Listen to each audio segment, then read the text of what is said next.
Abdurrahman bin Auf itu pernah kaya di Mekah, ketika masuk Islam dirampas hartanya. Sengaja tidak dieksekusi oleh orang kafir Quraisy untuk menunjukkan kepada khalayak yang bangsawan yang kaya lagi, jangan ikuti nih. Kalau diikuti jadi begini. Dirampas hartanya, diberikan pilihan. Kalau engkau tinggal di Mekah, tidak hijrah ke Madinah, ke Yathrib, kami berikan semua hartamu lagi, kami angkat jadi orang hartawan yang paling tinggi statusnya, dan kami muliakan semuanya. Tapi kalau engkau memilih hijrah, kami rampas semua hartamu, silahkan pergi, jangan bawa apapun, kecuali pakaian yang melekat di badan. Sengaja nggak dieksekusi. Beliau memilih berangkat untuk hijrah. Yang jadi persoalan, itu istrinya, keluarganya.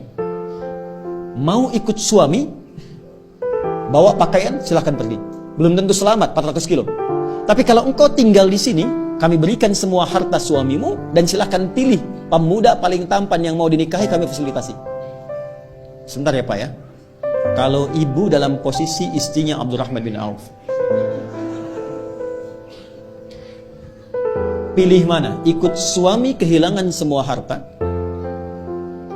atau tinggal di Mekah dapat limpahan semua harta suami, bisa pilih pemuda paling tampan yang mungkin ibu ingin dapatkan. Anggap rekaman ini tidak akan disebarkan kepada suami masing-masing. Pertanyaan saya, ikut suami atau tinggal di Mekah? Ikut suami. Oke. Bolehlah. Maaf, ternyata istri beliau tidak ikut suaminya, tinggal di Mekah pada saat itu. Ini tahapan penghuni surga Firdaus itu levelnya saling bertahap. Allah tidak akan mungkin memberikan kemampuan maksimal di sini kalau kita belum melewati yang ini dengan optimal. Maka apa yang terjadi? Beliau hijrah, dan sebelum hijrah itu sudah mendapatkan pendidikan sholat khusyuk dari Nabi. Inilah nanti yang bisa kita jadikan sebagai panduan bagaimana belajar sholat khusyuk. Dilatih oleh Nabi 3 hal. 1, gerakannya dari takbir sampai salam.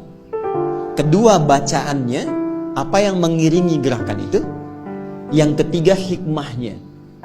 Karena semua gerakan dan bacaan sholat itu ada maknanya. Kenapa berdiri tidak terlampau rapat, tidak terlampau lebar? Kenapa kemudian mengangkat tangan sampai di sini? Ya, itu ada maknanya. Kenapa disimpan di sini? Kenapa rukunya lurus jajar? Itu semua ada artinya. Secara singkat diajarkan oleh Nabi, hijrahlah beliau kemudian ke Yathrib yang kelak jadi Al-Madinah Al-Munawwarah.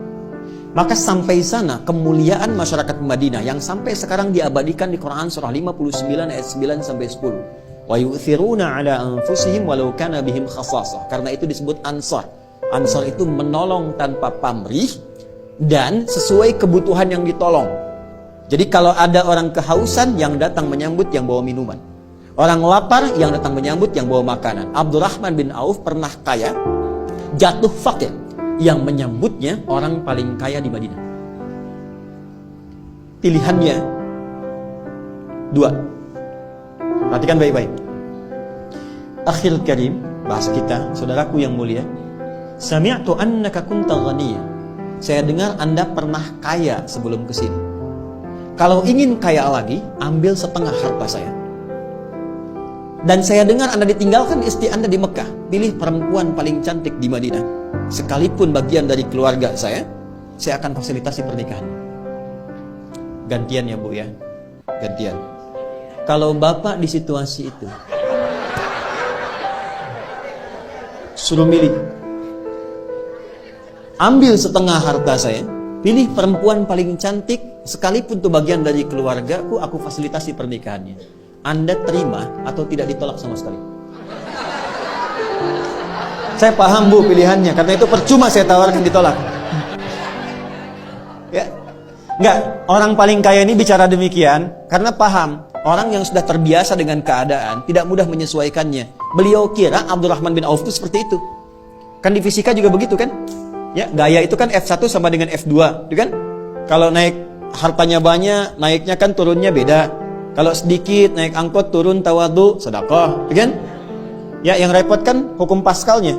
F berbanding lurus dengan P kan, tekanan. Gaya berbanding lurus dengan tekanan. Semakin banyak gaya, semakin tertekan.